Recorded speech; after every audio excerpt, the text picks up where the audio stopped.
வணக்கம். 390 point last week மண்டேலேருந்து Friday வரைக்கும் Nifty increase ஆகி க்ளோஸ் ஆயிருக்கு ஓவரால் வீக்கில். 871 பாயிண்ட்ஸ் பேங்க் நிஃப்டி பாசிட்டிவாக க்ளோஸ் ஆகிருக்கு. ஒரு கண்டினியூஸ் ரேலி. அமெரிக்கா ஈரானோட அக்ரிமெண்ட் ஒரு முக்கியமான டேர்னிங் பாயிண்ட் மார்க்கெட்டை பொறுத்த வரைக்கும். அது மட்டும் இல்லாமல் க்ரூட் ஆயில் தொடர்ந்து இறங்கிட்டு இருக்கிறது. பிரண்ட் க்ரூட் நியர்லி $80 கிட்ட ட்ரேட் ஆகிட்டு இருக்கு. கிட்டத்தட்ட $110 நியரில் இன்க்ரீஸ் ஆன க்ரூட் ஆயில் இப்போது $80 கிட்ட ட்ரேட் ஆகிட்டுருக்கு. இது இந்தியாவுக்கு இது ஒரு பெரிய ப்ளஸ் அப்படின்னு சொல்லலாம். ருப்பி ரெக்கவர் ஆகிறதும் ஒரு பாசிட்டிவான ஒரு விஷயம். ஸோ இது வந்து கடந்த வாரம் மார்க்கெட் முடிஞ்சது. வரப்போகிற வாரத்தில் மார்க்கெட் எப்படி இருக்க வாய்ப்பு இருக்குது? இந்த ரேலி கண்டினியூ ஆகுமா, இல்லை ஒரு சைட்வேஸ் கன்சால்டேஷன் இருக்குமா, இல்லை ஃபால் ஆகுமா? இந்த 3 விஷயம் தான் நடக்க வாய்ப்பு இருக்குது. ஸோ திங்கட்கிழமை வரப்போகிற வாரம் மார்க்கெட் எப்படி இருக்க வாய்ப்பு இருக்குது? நிஃப்டி பேங்க் நிஃப்டியோட லெவல்ஸ் என்ன, எந்தெந்த ஸ்டாக்கு திங்கட்கிழமை நம்ம வாட்ச் பண்ணலாம், ரொம்ப குளோபலாகவும் நம்ம இந்தியா லெவல்லையும் என்னென்ன நியூஸ் வந்து மண்டே நம்ம கவனிக்கணும், இதை பற்றி தான் இந்த வீடியோவில் பார்க்க போகிறோம். சென்னை ட்ரேடிங் அகாடமி சப்ஸ்கிரைப் பண்ணி வாட்ச் பண்ணுங்கள். ஒவ்வொரு வாரமும் சனிக்கிழமை அதே போல் புதன்கிழமை ஆன்லைன் ட்ரைனிங் செஷன் புதன்கிழமையும், சனிக்கிழமை direct offline training session Chennai தாம்பரம்லையும் நடக்குது.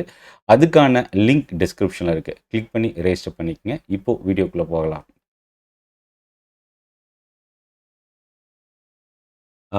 ஸோ இப்போது நம்ம மண்டே மார்க்கெட்டில் என்னென்னலாம் கவனிக்கலாம். அதுக்கு முன்னாடி வெள்ளிக்கிழமை என்ன நடந்திருக்கு அப்படின்றத பார்த்துடலாம். பேங்க் நிஃப்டி பொறுத்த வரைக்கும் 278 பாயிண்ட் வெள்ளிக்கிழமை ஃபால் ஆகிருக்கு. 155 பாயிண்ட் நிஃப்டி இறங்கியிருக்கு. கிட்டத்தட்ட ரெண்டுமே பார்த்தீங்கன்னா நியர்லி 0.5% கிட்ட ஃபால் ஆகிருக்கு. ஸோ இப்போது இந்த ட்ரெண்ட் வந்து மறுபடியும் கண்டினியூ ஆகுமா வரப்போகிற வாரம்? வீக்லி பேசிஸில் ஒரு பாசிட்டிவ் ட்ரெண்டு தான். ஏன்னா மோர் தென் 1% வீக்லி பேசிஸில் இன்க்ரீஸ் ஆகிருக்கு. வெள்ளிக்கிழமையோட கேண்டல் வைஸ்ன்னு பார்க்கும்போது ஒரு புல்லிஷ் ஸ்மால் பாடி புல்லிஷ் கேண்டல் தான் நிஃப்டியில் ஃபார்ம் ஆகிருக்கு. இப்போது வெள்ளிக்கிழமையோட எஃப்ஐஎஸோட டேட்டா தான் ரொம்ப ஒரு சர்ப்ரைஸான ஒரு டேட்டா அப்படின்னு சொல்லலாம். பெரிய அளவுக்கு பையராக டேர்ன் ஆகிருக்கிறாங்க. இது ஒரு பாசிட்டிவான ஒரு விஷயமா பார்க்கலாம். ரெண்டாவது, ரிலையன்ஸோட ஏஜிஎம் வந்து ஒரு இம்பார்ட்டன்ட் ஃபேக்டர். ஆனால் க்ளோசிங்கில் ரிலையன்ஸ் ஷேர்ஸ் வந்து டவுனில் க்ளோஸ் ஆகிருக்கு. அமெரிக்கா ஈரானோட பேச்சுவார்த்தை ஞாயிற்றுக்கிழமை இன்னைக்கு நடந்துட்டுருக்கு. என்னென்ன அனௌன்ஸ்மெண்ட் வரப்போகுதுன்றதை வெயிட் பண்ணி பார்க்கலாம். செபியோட போர்ட் மீட்டிங் ரொம்ப இம்பார்ட்டன்ட் ஃபேக்டர். முக்கியமான முடிவுகள்லாம் அவங்க அனௌன்ஸ் பண்ணியிருக்கிறாங்க. என்னென்ன அப்படின்றத ஒன் பை ஒன்னாக பார்க்க போகிறோம். டிவிடெண்ட் ஸ்டாக்ஸு வரப்போகிற வாரத்தில் என்னென்ன கம்பெனிஸ்க்கு இருக்குன்றதையும் பார்க்க போகிறோம். அது மட்டும் இல்லாமல் நியூஸ் இம்பேக்ட் என்னெல்லாம் இருக்குது. இப்போது ஃப்ரைடே அமெரிக்காவோட மார்க்கெட் பார்த்திங்கன்னா 1% நாஸ்டாக் S&P இன்க்ரீஸ் ஆகிருக்கு. ஆனால் டவ் ஜோன்ஸ் பார்த்தீங்கன்னா ஒரு ஸ்லைட் பாசிட்டிவ் 0.1% மட்டுமே இன்க்ரீஸ் ஆகிருக்கு. Europe market 0.3 0.4% positive. ஸோ இப்போ இந்த ரெண்டு மார்க்கெட்டையும் யூரோப் அண்ட் அமெரிக்காவோட மார்க்கெட் மட்டும் வச்சு பார்க்கும்போது திங்கட்கிழமை ஒரு நியூட்ரல் ஓப்பனிங். நம்ம மார்க்கெட் நியூட்ரல் ஓப்பனிங்னாவே ஒரு பாசிட்டிவ் பயாஸ் வந்து டர்ன் ஆகிறதுக்கான சான்சஸ் இருக்குது. ஸோ ஃப்ரைடே க்ளோசிங் பொறுத்த வரைக்கும் இந்த 24,000 சப்போர்ட் லெவலில் வச்சு க்ளோஸ் ஆகிருக்கிறதுனால இந்த 24,000க்கு மேலே இருக்கிற வரைக்கும் ஃப்ரெஷ் பையிங்கான ட்ரெண்ட் வந்து வரும். பட் ரொம்ப ஸ்ட்ராங்கான சைடு இருக்குமான்றது ஒரு கொஷின் மார்க்காக பார்க்கலாம்.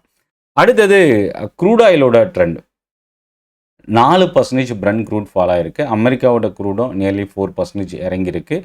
கோல்டு 0.2% பாசிட்டிவாக இருக்குது. ஸோ அப்போ என்னென்னா கோல்டு ஃபினான்ஷியஸ் கம்பெனி, அதாவது IIFL, முத்தூட் ஃபினான்ஸ், மணப்புரம், இந்த stocks gold positive momentum close ஆகிருக்கிறத கவனிக்கலாம். க்ரூட் ஆயிலோட ஃபால் வந்து பார்த்திங்கன்னா ஆயில் மார்க்கெட்டிங் கம்பெனிஸ்க்கு இது ஒரு பாசிட்டிவ்.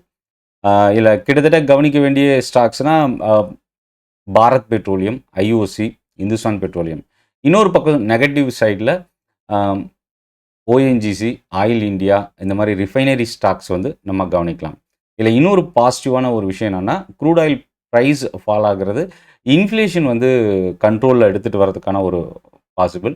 கரண்ட் அக்கௌண்ட் டெபிசிட் வந்து குறையிறதுக்கான சான்சஸ். ருப்பிக்கு ஒரு ஸ்ட்ராங்கான சப்போர்ட் லெவல் கிடைக்கிறதுக்கான சான்சஸ் இருக்குது. ஸோ இதெல்லாமே இம்பார்ட்டன்ட் ஃபேக்டர் க்ரூட் அண்ட் கோல்டோட ட்ரெண்டை பொறுத்து பார்க்கும்போது. அமெரிக்காவோட இந்த ஈரானுக்கான டீல் வந்து இம்பார்ட்டன்ட் ஒரு டேர்னிங் பாயிண்ட். ஏன்னா இந்த வீக்கெண்டில் நடந்துட்டு இருக்கிறது திங்கட்கிழமை மார்க்கெட்டில் அனௌன்ஸ்மெண்ட் மார்க்கெட் ஓப்பனிங்க்கு முன்னாடி ஏதாவது வந்தால் அது இம்பாக்டை கிரியேட் பண்ண வாய்ப்பு இருக்குது. ஈரான் நியூக்ளியர் ப்ரோக்ராம் இந்த அக்ரிமெண்ட்டில் டிஸ்கஸ் பண்ணுறாங்க. லெபனானோட சீஸ் ஃபயர் டிஸ்கஸ் பண்ணுறாங்க. மிடில் ஈஸ்டோட ஸ்டேபிலிட்டி. ஸோ இந்த 3 விஷயம் ரொம்ப இம்பார்ட்டன்ட் ஃபேக்டர். அது மட்டும் இல்லாமல் ஹார்மஸ் ரீஓப்பன் வித்தவுட் எனி ரெஸ்ட்ரிக்ஷன்ஸோட அது மட்டும் இல்லாமல் ஈரானோட கண்ட்ரோலில் ஹார்மஸ் வந்து மூவ் ஆகக்கூடாதுன்றதில் அமெரிக்கா ரொம்ப தீவிரமாக இருக்கிறாங்க. ஸோ இது க்ரூட் ஆயிலில் இம்பேக்ட் இருக்கும், குளோபல் மார்க்கெட்லேயும் இதோட இம்பேக்ட் நம்ம எதிர்பார்க்கலாம். ஒரு நெகட்டிவ் நியூஸ் வெள்ளிக்கிழமை வந்த டேட்டாவில் ஃபாரெக்ஸ் ரிசர்வ் டேட்டாவில் கிட்டத்தட்ட $10 பில்லியன் அளவுக்கு குறைஞ்சிருக்கு. ஏதாவது இந்தியாவோட ரிசர்வ் வந்து குறைஞ்சிருக்கு. ஃபாரெக்ஸ் ரிசர்வ் 671.62 பில்லியன் அளவுக்கு கொடுத்துருக்குறாங்க. இது வந்து ஒரு short term concern, but rupee recovery இது கை கொடுக்கறதுக்கான சான்சஸ் இருக்குது. அது மட்டும் இல்லாமல் ஆர்பிஐயோட இந்த எஃப்சிஎன்ஆர் ரேட்டு, பாண்ட் மார்க்கெட்டில் ரிலாக்ஸேஷன் கொடுத்துருக்கிறது, இதெல்லாமே மறுபடியும் இந்த ட்ரெண்ட் மாறுறதுக்கான சான்சஸாகவும் நம்ம பார்க்கலாம். எஃப்ஐஎஸோட டேட்டா தான் ரொம்ப இம்பார்ட்டன்ட் டர்னிங் பாயிண்ட். 4859 கோடி ரூபா அளவுக்கு எஃப்ஐஎஸ் வந்து பை பண்ணியிருக்கிறாங்க. டிஏஎஸ் 1159 கோடி ரூபா அளவுக்கு செல் பண்ணியிருக்கிறாங்க. எஃப்ஐஎஸ் கடந்த பிப்ரவரிக்கு அப்புறம் ஹையஸ்ட் வேல்யூவுக்கு ஒரே நாளில் ஈக்விட்டி மார்க்கெட்டில் ஃப்ரெஷ் பையிங் வர்றது இது முதல் முறையாக பார்க்கலாம். ரிலையன்ஸோட ஏஜிஎம் அப்படின்னு வரும்போது ரொம்ப, ஏன்னா லாஸ்ட் இயரோட ஏஜிஎம்மில் கொடுத்தது 2026 ஜியோ ஐபிஓக்கான ப்ராசஸ் நடக்கும்னு சொல்லியிருந்தாங்க. ஸோ இந்த ஏஜிஎம்மில் ஜியோவோட ஐபிஓ நியூஸ் வரும்னு எதிர்பார்த்தது. ஆனால் ஒரு படி மேலே போய் டிஆர்ஹெச்பியில் ஃபைல் பண்ணி கம்ப்ளீட் பண்ணியிருக்கிறதா ஒரு நியூஸ் வந்திருக்கு. ஏஜிஎம் இவ்வளோ வேகம் இந்த ஜியோவோட ஐபிஓவுக்கு என்ன காரணம்? ஏற்கனவே என்எஸ்சியோட ஐபிஓ டிஆர்ஹெச்பிக்கு ஃபைல் பண்ணியிருக்கிறாங்க. இந்தியாவில் ஒரு பிக்கெஸ்ட் வேல்யூக்கான ஐபிஓ. இந்த நிலைமையில் ஜியோவோட ஐபிஓ அதை தாண்டி அதோட வேல்யூ இருக்கும், என்எஸ்சியை விட அதிகமான வேல்யூ இருக்குன்ற ஒரு எதிர்பார்ப்பு. இப்போ இந்த 2 கம்பெனிக்கான ஐபிஓ ஸ்டாக் மார்க்கெட்டில் லிஸ்ட் ஆகிறதுக்கான ஒரு போட்டி பெரிய அளவுக்கு கடுமையாக இருக்குது அப்படின்னு சொல்லலாம். இன்வெஸ்டார் எந்த ஐபிஓவை சூஸ் பண்ணுவாங்க? ஒரே நேரத்தில் வருமா, இல்லை எது முன்னாடி வரப்போகுது? இதுதான் எல்லாருக்குமான கொஷின். வர வாரத்தில் இதுக்கான பதில் நமக்கு கிடைக்கும் அப்படின்னு சொல்லலாம். ஆனால் ஜியோவோட ஐபிஓ முன்னுக்கு வர்றதுக்கான பாசிபிலிட்டி இருக்குது. என்எஸ்சியோட ஐபிஓவில் நிறைய கிளாரிஃபிகேஷன் வர்றதுக்கான சான்சஸும் இருக்குது. ஏன்னா ஒரு சில பெண்டிங் இஷ்யூஸ் இருக்கிறதாவும் மீடியாவில் நம்ம பார்க்க முடியுது. ஸோ இது ஜியோவோட ஐபிஓ பொறுத்த வரைக்கும் 27,500 கோடி ரூபா டெட் ரீபேமெண்ட், அதை கடனை வந்து ரீபே பண்ணுறதுக்கான ஐபிஓன்னு சொல்லியிருக்கிறாங்க. என்எஸ்சியோட ஐபிஓ கம்ப்ளீட்டாக ஆஃபர் ஃபார் சேல், அதாவது ஃப்ரெஷ் இஷ்யூ எதுவுமே இல்லை. ஆனால் ஜியோ பொறுத்த வரைக்கும் கம்ப்ளீட்டாகவே ஃப்ரெஷ் இஷ்யூ தான். ஸோ ரெஸ்பான்ஸ் வந்து ஜியோவில் அதிகமாக இருக்கிறதுக்கான வாய்ப்பு இருக்குது. கிட்டத்தட்ட 27 கோடி ஷேர்ஸ் வந்து ஜியோவில் வந்து இஷ்யூ பண்ண போகிறதா கொடுத்துருக்குறாங்க. போஸ்ட் இஷ்யூவில் இதோட ஈக்விட்டி வேல்யூ பார்த்தீங்கன்னா 2.93%. இப்போ கரண்ட்டில் இந்த ஷேர்ஸ், ஜியோவோட இந்த ஷேர்ஸ் யாரெல்லாம் ஹோல்ட் பண்ணியிருக்கிறாங்க அப்படின்னு பார்த்தீங்கன்னா 66.4% ரிலையன்ஸ் ஹோல்ட் பண்ணியிருக்கிறாங்க. மெட்டா ஃபேஸ்புக்கோட பேரண்ட் கம்பெனி 9.98%, கூகுள் 7.73% ஹோல்டிங்ஸ் வச்சுருக்கிறாங்க. ஸோ இது வந்து இந்தியாவில் ஒரு மிகப்பெரிய டெக்னாலஜி ஐபிஓ அப்படின்னு சொல்லலாம், டெலகாம் செக்டாரில். ஸோ இது வந்து ஷார்ட் டேர்முக்கு ரிலையன்ஸுக்கு வந்து இது ஒரு ப்ரெஷராக இருந்தாலும் மேபி இது லாங் ரன்னுக்கு இதோட வேல்யூ, ஜியோவோட வேல்யூ வந்து பெரிய அளவுக்கு இம்ப்ரூவ் ஆகும்போது அது ரிலையன்ஸுக்கும் ஒரு பெரிய அளவுக்கு கை கொடுக்கறதுக்கான வாய்ப்பு இருக்குது. செபியோட board meeting, open market buyback, இது வந்து செபி ஒரு கிளியரான முடிவில் இல்லைன்றது நல்லாவே தெரியுது. 2018 டெண்டர் ரூட் மூலயமாவும் ஓப்பன் ஆஃபர் மூலயமாவும் பைபேக் வந்து அனௌன்ஸ் பண்ணியிருந்தாங்க. 2022-23 அப்புறம் கம்ப்ளீட்டாக ரெஸ்ட்ரிக்ட் பண்ணி பைபேக் வந்து பார்த்திங்கன்னா கம்ப்ளீட்டாக ஸ்டாப் பண்ணுற ஒரு ஸ்டேஜ் வந்தது. இப்போ 2026 அகெயின் பைபேக் அனௌன்ஸ்மெண்ட் கொடுத்துருக்குறாங்க. ரொம்ப ஒரு பெரிய கிரிட்டிக்கல் ஸ்டேஜில் இந்த அனௌன்ஸ்மெண்ட் வந்திருக்கு. ஆனால் இதில் நிறைய ப்ளஸ் அண்ட் மைனஸ் இருக்குது. இதை பற்றின டீட்டெயில் வீடியோ நான் செப்பரேட்டாக அப்டேட் பண்ணுறேன். இது மட்டும் இல்லாமல் இந்த செபியோட போர்ட் மீட்டிங்கில் மியூச்சுவல் ஃபண்டுக்கான இண்டஸ்ட்ரி ரிஃபார்ம்ஸ் வந்து அனௌன்ஸ் பண்ணியிருக்கிறாங்க. ஏஏஎஃப் ரெகுலேஷன்ஸ் வந்து ரிலாக்ஸேஷன் எடுத்துகிட்டு வந்திருக்கிறாங்க. இன்வெஸ்டார் ப்ரொடெக்ஷனுக்கான மெஷர்ஸ் எடுத்துகிட்டு வந்திருக்கிறாங்க. ஸோ இது வந்து டிரான்ஸ்பரன்சியை அதிகமாக்கிறதுக்கும், இன்வெஸ்டாரோட கான்ஃபிடென்ஸை இம்ப்ரூவ் பண்ணுறதுக்கும், கேபிட்டல் மார்க்கெட் எஃபிஷியன்சியை இன்க்ரீஸ் பண்ணுறதுக்குமான ஒரு ஸ்டெப்பாக கொடுத்துருக்குறாங்க. அடுத்தது ஐடி ஸ்டாக்ஸோட ப்ரெஷர். அக்செஞ்சரோட கைடன்ஸ் குவார்ட்டர்லி ரிசல்ட்டு இது பெரிய அளவுக்கு பாதிப்பு இந்தியன் கம்பெனியில், முக்கியமாக ஐடி செக்டாரில் ஏற்படுத்துச்சு. லாஸ்ட் வீக் ஒரு மோசமான ஃபால் அப்படின்னு சொல்லலாம் நிஃப்டி ஐடி இண்டெக்ஸில். இதில் நம்ம கவனிக்கக்கூடிய விஷயம் என்னென்னா, வேல்யூவேஷன் வைஸ்ன்னு பார்க்கும்போது விப்ரோவோட வேல்யூவேஷனுக்கு நியரில் டிசிஎஸ் டர்ன் ஆகிருக்கு. அதாவது 13.1x இருந்த விப்ரோவோட வேல்யூவேஷன். இப்போ டிசிஎஸ் 13.5x கிட்ட வந்திருக்கு. இன்ஃபோசிஸ் ஆல்ரெடி 13.5xல இருக்குது. இதில் ஐடி செக்டார் பக்கம் வரும்போது இப்போதைக்கு நமக்கு வந்து பார்த்திங்கன்னா அதிகமான வேல்யூவேஷனில் இருக்கிறது எஸ்சிஎல் டெக்னாலஜி அபவ் 15.4xல நியர்லி ரீட்டைன் ஆகிருக்கு அப்படின்னு சொல்லலாம். இப்போது என்னென்ன நியூஸ் இம்பாக்ட் மண்டே கவனிக்கலாம். ஆர்விஎன்எல் 2977 கோடி ரூபா அளவுக்கு ஆர்டர் ரிசீவ் பண்ணியிருக்கிறாங்க என்எம்டிசியிலேருந்து. பவர்மெக் ப்ராஜெக்ட் நியர்லி 1009 கோடி ரூபாக்கான ஆர்டர் ஜேஎஸ்டபிள்யூ தெர்மால் எனர்ஜியிலேருந்து ரிசீவ் பண்ணியிருக்கிறாங்க.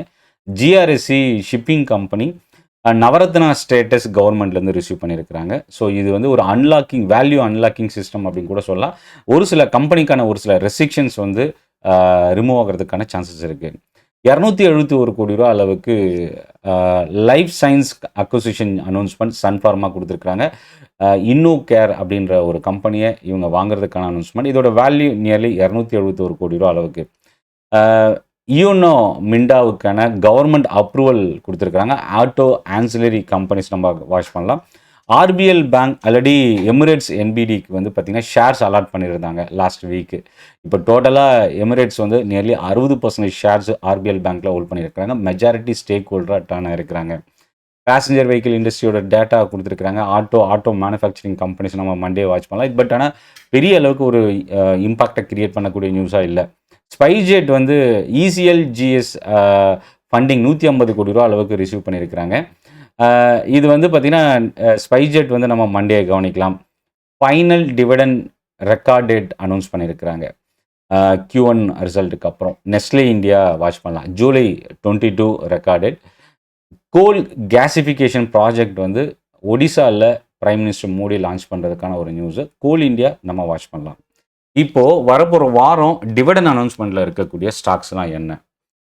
Asian paint, HUL, Hindustan Unilever, Tata power, LIC, Sona BLW, Indian hotels, care rating, supreme industries, இந்த மாதிரி ஒரு சில முக்கியமான ஸ்டாக்ஸ் வந்து வரப்போகிற வாரத்தில் டிவிடெண்ட் அனௌன்ஸ்மெண்ட் இருக்குது. அதுக்கான ரெக்கார்ட் டேட் இருக்குது. இந்த ஸ்டாக்ஸ்லாம் உங்கள் வாட்ச் லிஸ்ட்டில் நீங்கள் ஆட் பண்ணலாம். மண்டே நிஃப்டியோட லெவல்ஸ் என்ன? 23,950 ஒரு குரூஷியலான சப்போர்ட் ஜோன். இந்த லெவல் பிரேக் ஆனால் 23,850 வரைக்கும் வரதுக்கான சான்சஸ் இருக்குது.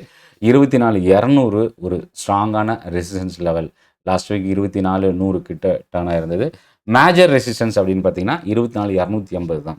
பட் ஸ்விங் ட்ரேடிங் இல்லை ஷார்ட் டேர்முக்கு 24,600க்கு மேலே தான் ட்ரெண்ட் இன்னும் ஸ்ட்ரென்தன் நிஃப்டிக்கு டெக்னிக்கலாக கிடைக்கிறதுக்கான வாய்ப்பு இருக்குது. ஸோ ஓவரால் மார்க்கெட் மண்டே எப்படி இருக்கும், இந்த வாரம் எப்படி டர்ன் ஆக வாய்ப்பு இருக்குது? ஓவரால் சென்டிமெண்ட் பாசிட்டிவாக இருக்குது. நியூட்ரல் ஓப்பனிங் ஏஷியாவில் கிடைச்சாவே நம்ம மார்க்கெட் அதை புஷ் பண்ணி ஒரு பாசிட்டிவ் ஓப்பனிங்காக டர்ன் ஆகிறதுக்கான சான்சஸ் இருக்குது. பட் இருந்தாலும் இந்த 24,000, 23,950 ரொம்ப ஒரு குரூஷியலான லெவல் மண்டே. ஒவ்வொரு வாரமும் சனிக்கிழமை காலையில் சென்னை தாம்பரமில் ஆப்ஷன் ட்ரேடிங்கான ஃப்ரீ ட்ரைனிங் செஷன் நடக்குது. அதுக்கான லிங்க் டிஸ்கிரிப்ஷனில் கொடுத்துருக்கேன். கிளிக் பண்ணி ரெஜிஸ்டர் பண்ணிக்கங்க. ஒவ்வொரு வாரமும் அதே மாதிரி புதன்கிழமை இந்த ஜூலையிலேருந்து ஈவினிங் 5 மணிக்கு, ஒவ்வொரு புதன் ஈவினிங் 5 மணிக்கு ஆன்லைன் வெபினார் நடக்குது. ஸோ ஜூலை ஃபர்ஸ்ட் வீக் வெனஸ்டேயில் நடக்க போகிற வெபினார் அல்கோ ட்ரேடிங்கான ஒரு வெபினார். இந்த வெபினாரோட லிங்க் நான் டிஸ்கிரிப்ஷனில் ஷேர் பண்ணுறேன். கிளிக் பண்ணி ரெஜிஸ்டர் பண்ணிக்கங்க. நன்றி, வணக்கம்.